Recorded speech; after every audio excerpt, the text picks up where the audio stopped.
The night watch at the Yokosuka Naval Arsenal was supposed to be quiet. It was March 1945, and Petty Officer Takashi Yamamoto had drawn the midnight shift in the supply warehouse district. The air was cool, the sky clear, and the only sounds were the distant hum of generator engines and the soft rustle of wind through the eaves of wooden storage buildings. Yamamoto carried no rifle. There was no need. The base was hundreds of kilometers from the nearest American airfield, and the B-29s that terrorized Tokyo had never come this far south. He heard the wings first, not the roar of engines or the whistle of falling bombs, but something quieter, more organic, a flutter like fabric caught in a breeze. Yamamoto looked up and saw nothing but stars. He told himself it was a bird, perhaps an owl hunting mice in the tall grass beyond the perimeter fence. He resumed his patrol, boots crunching softly on gravel. 20 minutes later, he saw the first one. It was clinging to the exterior wall of Warehouse 7 just beneath the roofline, a small dark shape no larger than a man's hand.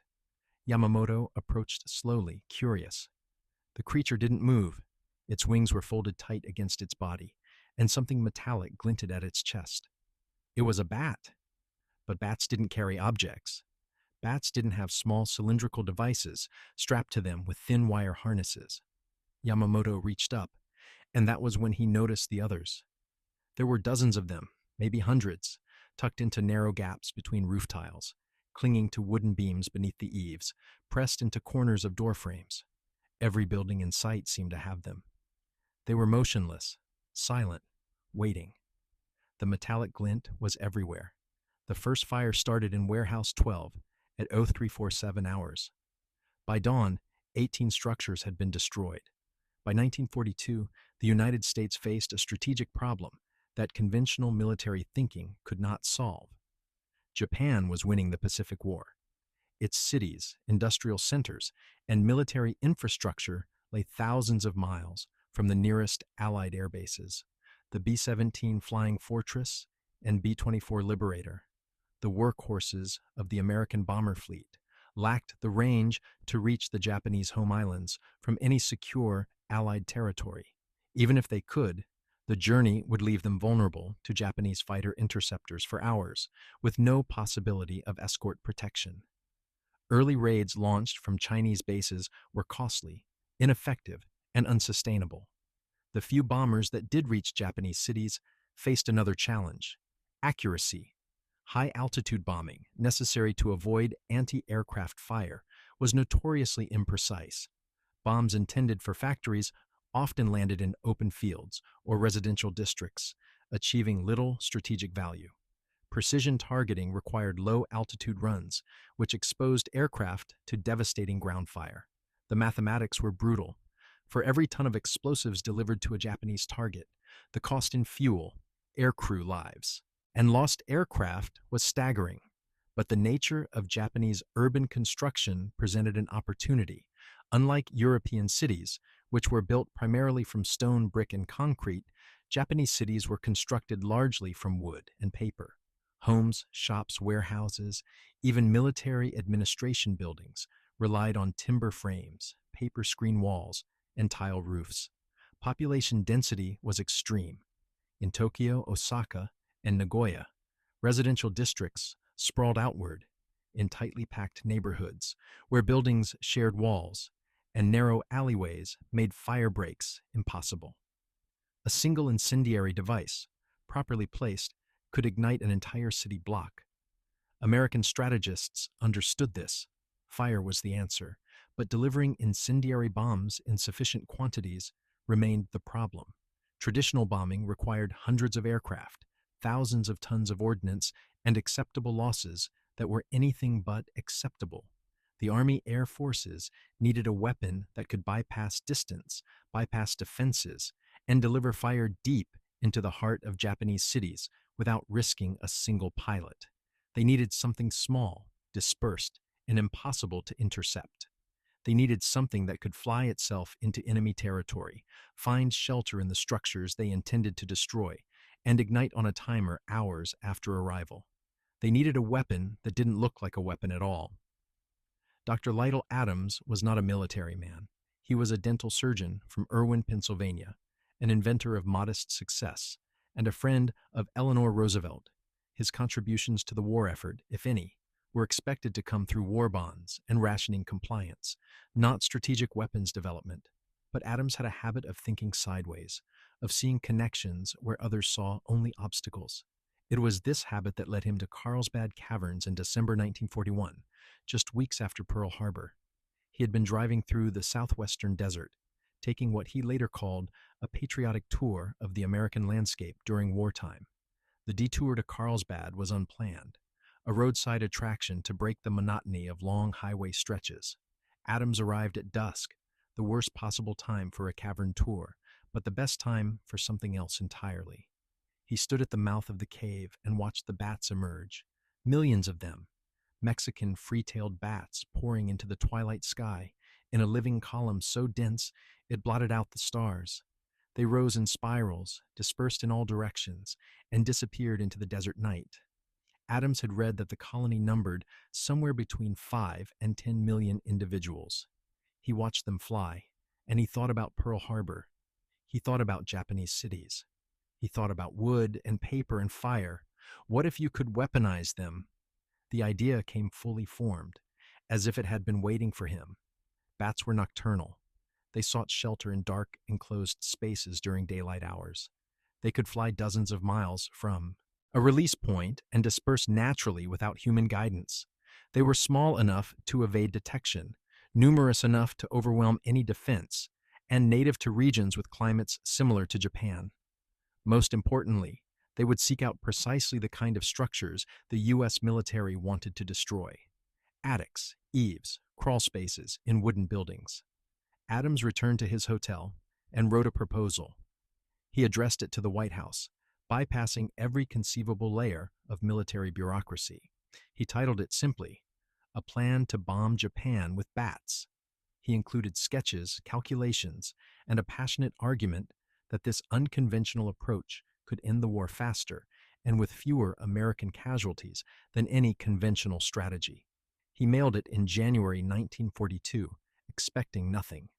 Eleanor Roosevelt forwarded it to William Donovan, head of the Office of Strategic Services. Donovan forwarded it to the National Defense Research Committee. By March, the committee had approved a feasibility study. By April, Project X-ray had a budget of $2 million and a team of engineers from the Army Chemical Warfare Service. The dentist's absurd idea had become a classified weapons program. The engineering team assigned to Project X-ray faced 3 problems, each of which seemed insurmountable. First, the incendiary device had to be light enough for a bat to carry in flight. The Mexican free-tailed bat, the species selected for the program, weighed approximately 15 grams. Anything heavier than 20 grams would ground the animal or exhaust it before reaching a suitable roosting location. The device also had to generate enough heat to ignite wood and penetrate paper walls. Standard incendiary munitions were far too heavy. The engineers needed something that did not yet exist. The solution was napalm gel packed into a celluloid capsule. The gel was a recent development, a mixture of gasoline and aluminum soap that burned hotter and longer than gasoline alone. The celluloid casing weighed almost nothing and would melt upon ignition, allowing the napalm to spread. A mechanical timer borrowed from watch mechanisms was attached to a small spring-loaded striker that would ignite a phosphorus primer. The entire assembly weighed 17 grams. The second problem was deployment. Bats could not be loaded into conventional bomb casings and dropped at altitude. They would freeze, suffocate, or panic. The engineers developed a system using refrigeration. Bats were cooled to just above freezing, placing them in a state of induced hibernation. In this torpid state, they could be packed into modified bomb casings with perforated compartments. The casings would be dropped from aircraft at 5,000 feet, then split open mid-fall using a barometric trigger. The sudden rush of warm air would rouse the bats, allowing them to wake and disperse before hitting the ground. The third problem was ensuring the bats would roost before the devices ignited. If the timers were set too short, the bats would still be airborne when the napalm ignited. If set too long, the bats might abandon their roosting sites. The engineers settled on a 24-hour delay, later reduced to 12 hours in operational models. This gave the bats ample time to find shelter, settle, and groom themselves into the dark recesses of attics and wall cavities. Early tests were catastrophic. Bats died from cold shock. Timers failed. Devices detonated prematurely or not at all. Some bats, upon waking mid-fall, simply flew into the ground. The team iterated, refined, tested again. By mid-1943, they had a working prototype. At WWII Proving Ground in Utah, a controlled test demonstrated the weapon's potential. A mock Japanese village was constructed. Wooden buildings, paper walls, tile roofs. A single payload of 1,000 bat bombs was released at altitude. The village burned to ash within hours. The mock Japanese village at WWII Proving Ground occupied 6 acres of Utah desert. Engineers had studied architectural surveys, photographs, and intelligence reports to replicate the construction methods used in Japanese residential and light industrial districts. The structures were built from Douglas fir and pine, with paper shoji screens, tatami flooring, and curved tile roofs. Narrow alleyways separated the buildings, mimicking the dense urban layout of cities like Tokyo and Osaka. 35 structures in total, arranged in clusters to simulate neighborhoods. The village had cost $50,000 to construct. It would exist for less than a day. The test was scheduled for dawn on May 21, 1943. Military observers arrived from the Army Air Forces, the Chemical Warfare Service, and the Office of Strategic Services. They gathered on a hillside observation platform half a mile from the village, equipped with binoculars, cameras, and notepads. Few of them believed the weapon would work.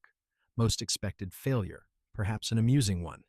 At 600 hours, a bomber flew over the test range at 5,000 feet and released a single modified bomb casing. The casing tumbled, stabilized, then split open along a seam. 1,000 bats spilled into the morning air. For several seconds, they appeared disoriented, circling in confused spirals as their bodies adjusted to the temperature change. Then, as if responding to a signal, they dispersed. The bats flew low, following the terrain, instinctively seeking shelter from the rising sun. Within 20 minutes, they had disappeared entirely. The observers scanned the village with binoculars but saw nothing. The structures stood silent, untouched, ordinary. Some of the observers began to mutter. The weapon had failed. The bats had simply flown away. Then the timers began to expire. The first fire appeared in the northernmost building at 09:47 hours. Smoke curled from beneath the eaves, thin at first, then thickening rapidly. Flames emerged seconds later, licking along the wooden beams. Before the observers could react, 3 more buildings ignited simultaneously in different sections of the village, then 6 more, then 12. The fires spread faster than seemed physically possible, leaping from roof to roof, devouring paper walls, collapsing timber frames. The narrow alleyways became wind tunnels, feeding oxygen to the flames. Within 40 minutes, the entire village was burning. By noon, nothing remained but ash and skeletal beams. The observers stood in silence, recalculating everything they thought they knew about incendiary warfare. One general was heard to say, "We have just seen the future of firebombing." But there was a problem no one had anticipated. Not all the bats had roosted in the test village. Some had flown beyond the perimeter, seeking darker, cooler shelter. Several dozen found it in the hangars of Carlsbad Army Airfield, 6 miles to the west. At approximately 1100 hours, fires broke out in 2 hangars and the base motor pool. A general's staff car was incinerated. The base commander demanded an immediate investigation. Project X-ray had proven itself devastatingly effective. It had also proven itself impossible to control. By late 1943, Project X-ray had everything it needed except time. The weapon worked. The tests had proven that beyond doubt. Engineers had refined the delivery system, standardized the incendiary devices, and established protocols for mass production. The Army Chemical Warfare Service projected that a single bombing raid could deploy 100,000 bat bombs over Japanese cities, each bat capable of starting an independent fire in locations no conventional bomber could reach. The psychological impact alone would be catastrophic. Japanese air defenses were designed to intercept aircraft, not animals. There was no defense against a weapon that arrived silently, dispersed naturally, and ignited hours after deployment. But the war was moving faster than the bat bomb could be deployed. In June 1944, the first B-29 Super Fortress bombers became operational in the Pacific Theater.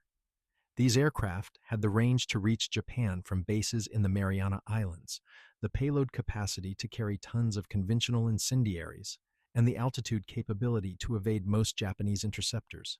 General Curtis LeMay, commanding the strategic bombing campaign, favored overwhelming force over experimental weapons. His approach was brutal and effective. Flood Japanese cities with so many incendiary bombs that fire brigades could not respond. It worked. The firebombing of Tokyo in March 1945 killed more than 100,000 people and destroyed 16 square miles of the city in a single night. Conventional bombing was reliable, predictable, and scalable. Bat bombs were none of these things. Military planners raised practical concerns. The weapon required live animals, which meant logistics for capture, transport, refrigeration, and handling. Bats could not be stockpiled like artillery shells. Their seasonal behavior, migration patterns, and hibernation cycles imposed operational constraints. Weather conditions affected deployment success rates. And as the Carlsbad incident had demonstrated, the bats could not be controlled once released. They would roost wherever they found suitable shelter, which might include Allied occupied areas, neutral zones, or structures with no military value. There were ethical considerations as well, though these were rarely articulated in official documents. Using animals as weapons raised questions about proportionality and necessity. If conventional methods could achieve the same strategic objectives, was it justified to deploy a weapon that relied on creatures incapable of understanding their role in their own destruction? In August 1944, Project X-Ray was officially terminated.